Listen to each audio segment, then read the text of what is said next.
Shalom, selamat pagi Bapak Ibu yang kekasih di dalam Tuhan Yesus Kristus. Pagi hari ini kita akan membaca dan merenungkan firman Tuhan bersama-sama sebelum kita melakukan kegiatan kita sepanjang hari ini. Nama saya Betty Yulin Yosep, saya berasal dari jemaat GPIB Margo Mulyo Batu di kota wisata Batu.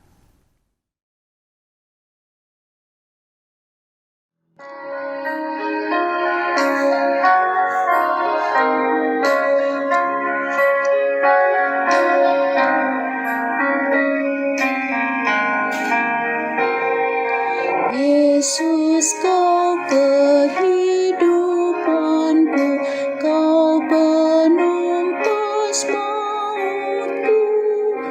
Pada salib kau dipaku sampai mati gantiku, agar aku mendapati hidup baru yang abadi.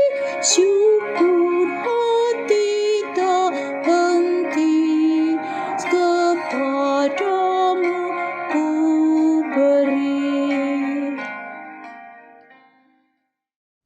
Sebelum kita merenungkan firman Tuhan, mari kita berdoa terlebih dahulu.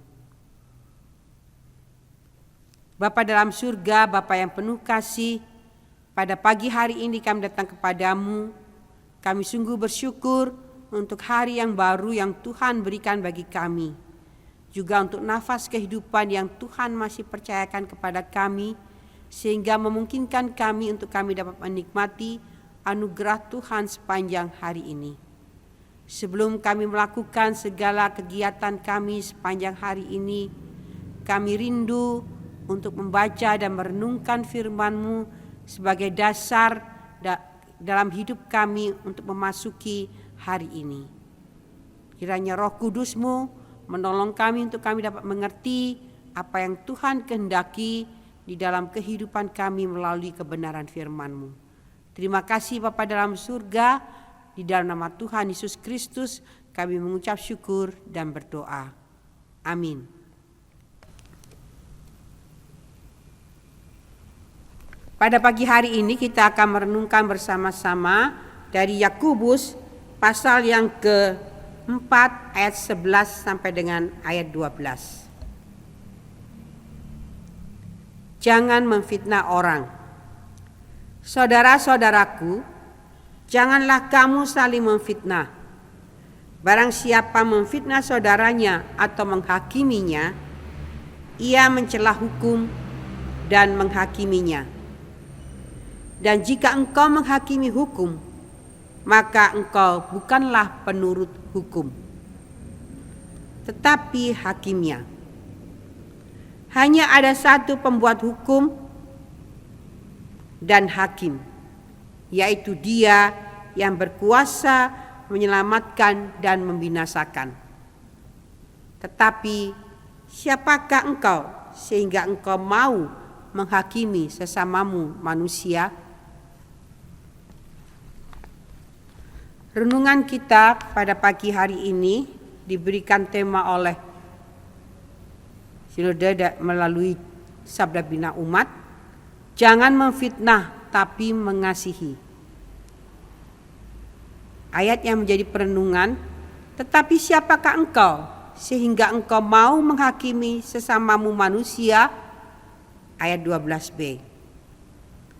Menurut Kamus Besar Bahasa Indonesia, fitnah adalah perkataan bohong atau tidak berdasarkan kebenaran yang disebarkan dengan maksud menjelekkan seseorang, seperti menodai nama baik dan merugikan kehormatan orang.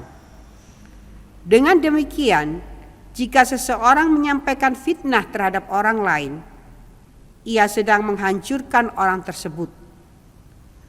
Ada dua dosa utama mengapa fitnah harus ditinggalkan. Berita yang disebarkan tidak dapat dipertanggungjawabkan dan orang yang difitnah menjadi hancur. Alkitab sangat membenci dosa seperti ini.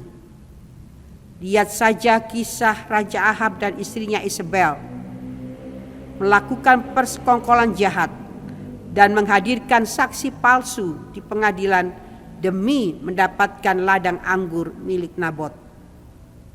Suatu upaya keji hanya untuk memperoleh kepuasan pribadi. Mengapa fitnah dilarang? Yakobus mengingatkan dua hal. Pertama, siapa memfitnah sesamanya telah mengangkat dirinya sebagai hakim yang menghakimi sesamanya dengan mencela hukum yang seharusnya ditegakkannya. Sikap seperti ini sangat ditentang di dalam Alkitab. Yesus menilai orang yang main hakim sendiri sebagai tindakan munafik. Kita bisa membaca itu dari Matius pasal 7 ayat 1 sampai dengan 5. Kedua, tindakan menfitnah yang dilakukan manusia, termasuk menghakimi, mengambil kedaulatan Allah sebagai hakim yang adil itu sendiri, yang berdaulat membinasakan dan menyelamatkan. Yakobus mengingatkan tidak patut dan tidak benar kita berlagak seorang hakim seperti Tuhan Allah. Saudaraku, fitnah sungguh keji. Dalam era digital, berita hoax bisa kita nilai sebagai fitnah. Fitnah merusak persekutuan. Karena fitnah, karya dan kinerja seseorang bisa rusak akibat kebencian dan iri hati sesamanya.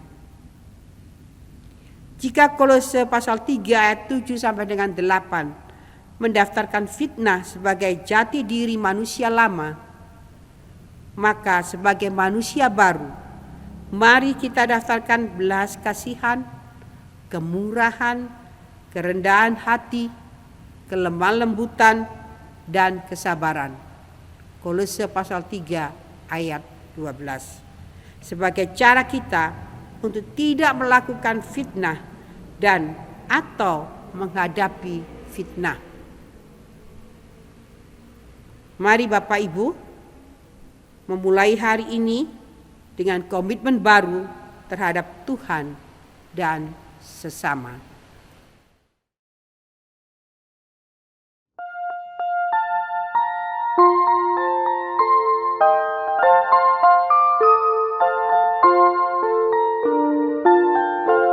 Sekalipun diriku dapat berkata-kata dengan semua bahasa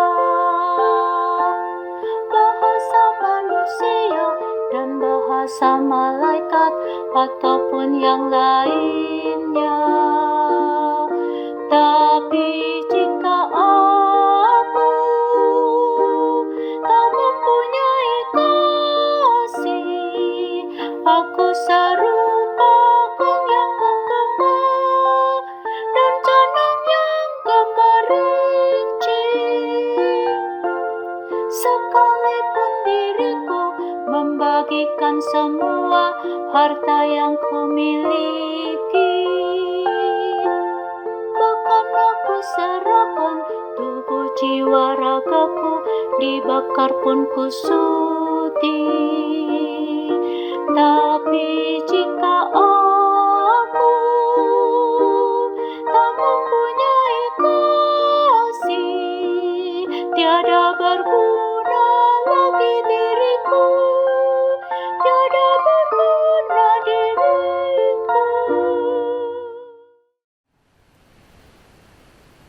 Mari kita berdoa.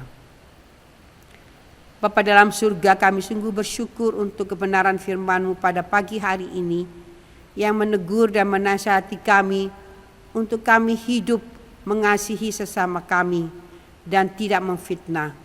Dan biarlah kami saling mengasihi satu dengan yang lain, baik itu dengan kata-kata dan juga dengan perbuatan, sehingga melaluinya nama-Mu dipermuliakan.